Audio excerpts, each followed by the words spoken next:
Hey there, Alex Kidman here, taking a look at the Motorola Moto E13, yet another low-cost Motorola phone. And look, honestly, me saying yet another low-cost Motorola phone kind of feels redundant by now because they've just got so many. It's a market they've very much dominated here in Australia for a very, very long time, with, admittedly, some very, very good phones. But is the E13 one of them? Look, I'll cut to the chase here. I'm not entirely sure that it is. It's not a bad phone, and I've got to apply my filter that low-cost phones are low-cost phones for a reason. They're there in a budget market. You can't expect everything. But it's that question of balancing the compromises, and I'm just not 100% sure that the E13 manages that in a really appropriate way. Let me explain what I mean by that. Let's look at the design first, as I usually do. And look, actually, in terms of the design, there's not too much that's wrong.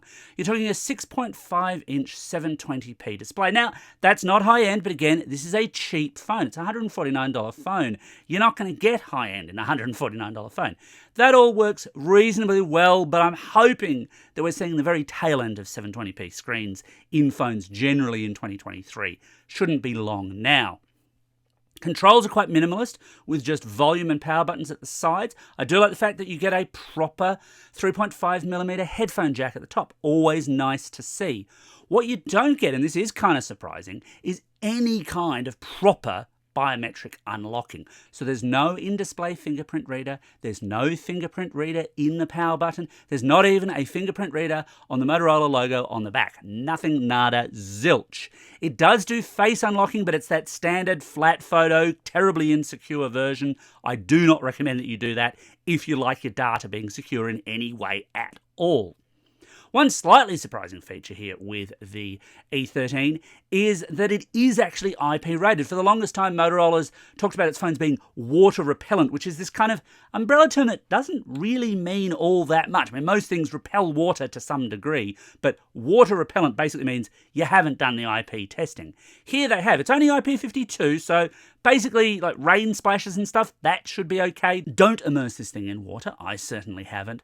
But basic rainfall should be fine, and it's nice to see that it's actually properly IP tested. So what about cameras? Well, look, here again, the cameras are built to a price point. And so what you get at the rear is a 13-megapixel sensor, and at the front, a 5-megapixel selfie camera. And look, for the price, that's okay. It's not exciting, but it's sort of okay. My big drama here isn't really with the quality of those sensors, it's the speed of the camera. It's so slow, it really painfully slow. Look, if you have one of those, oh, my toddler or my cat just did something cute moments, forget it. You're probably not going to catch it because by the time the camera uploads up, and then by the time it takes the photo, and by the time it processes, it's gone, it's done. Non-moving objects, yeah, fine. You'll do okay-ish, but nothing spectacular. Likewise, selfie shots, as you can see here, nothing really to write home about. You do get digital zoom only up to 4 times, but as you can see here, it's pretty poor. The camera is my least favourite part. And while I am fussy about cameras, I think even at this budget end, you can do a little bit better. On the processor side, Motorola's opted for the Unisoc T606 with just 2 gig of RAM. That's a very low allotment. Again, they're building to a price here. But to make that all work, or work as best as you might get that particular recipe to work, it's an Android Go phone. And if you're not familiar with Android Go, this is the low-tier version of Android. Basically, the super optimized for low-end devices version of Android. So you get Go-specific versions of key Google apps to make sure they run as smoothly as possible. But do they run smoothly? Well, look, sort of. This is not a fast phone.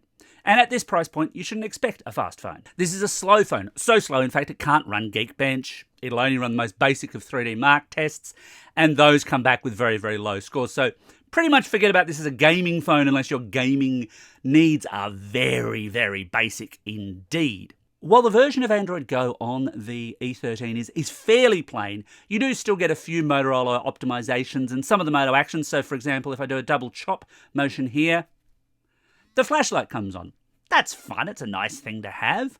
If you're in the dark, I suppose. Doesn't always come off all that quickly, as you can see, but it gets there in the end. What about battery life? So this is packing a 5,000 milliamp hour battery, and that might sound super impressive to you for $149, but it's not really that impressive. Look, most Android phones these days, not all of them, but most are packing 5,000 milliamp hour batteries. And so I was really expecting this to do fairly well because 5,000 milliamp hour battery plus a low spec processor plus a low spec display that's not particularly bright, it really shouldn't tax that battery too much at all. And while it didn't do badly in my own battery tests, it didn't really impress me as much as I would have liked. So an hour's worth of YouTube playback, for example, at 720p, most that this can handle, sapped it of about 6%. And that's what I see on an average sort of phone. That's what I see on a phone, in fact, that has more power than this. And that just suggests that that T606 processor really isn't doing much in battery optimization terms. Then there's charging. Look, this is where it gets a bit tricky, especially for Australian users. So the model that Motorola sent to me for testing was a slimline box with no charger included. First time I've seen that in a really, really cheap phone that I can think of. But here in Australia, officially speaking, the E13 is being sold only through Telstra and Optus, two of our big carriers, and that model, according to Motorola's website, will come with a charger. I would check with Telstra or Optus before you buy if that's important to you, but there's no charger in the box for retail units, and people are selling these in Australia already through online stores and so on, and that's the model that almost certainly will not have a charger in the box. It's capped at 10-watt charging in any case, and of course there's no wireless, not at this price, don't be mad, but you'll still see fairly slow charging of this when the battery does run out. Battery life ultimately is fair, but it's not great, and really, for such a low-spec machine with a reasonable sized battery, I reckon it should be just that little bit better. And reckoning it should be just that little bit better is really my biggest problem with the E13. Look, this is not a bad phone for the money. It's not bad value, but it's not an exciting phone. And the problem is, as I said at the start, Motorola's got so many of these. The odds are pretty good. You can probably find a better phone, a nicer phone. Like the E22i is technically a more expensive, slightly older phone, but it's a nicer phone than this, even though it too is a fairly average kind of device. And there's a few other competitors in that space from the likes of Nokia as well that you should probably consider. So this is a tough one for me to recommend. I'm going to say maybe on this one, but only maybe. Anyway, that's my take on the Motorola E13. What do you think? Have you bought one? Got any thoughts? Anything you want to know? Let me know in the comments below. Stick around for a tiny little bit of bonus video, and thanks for watching.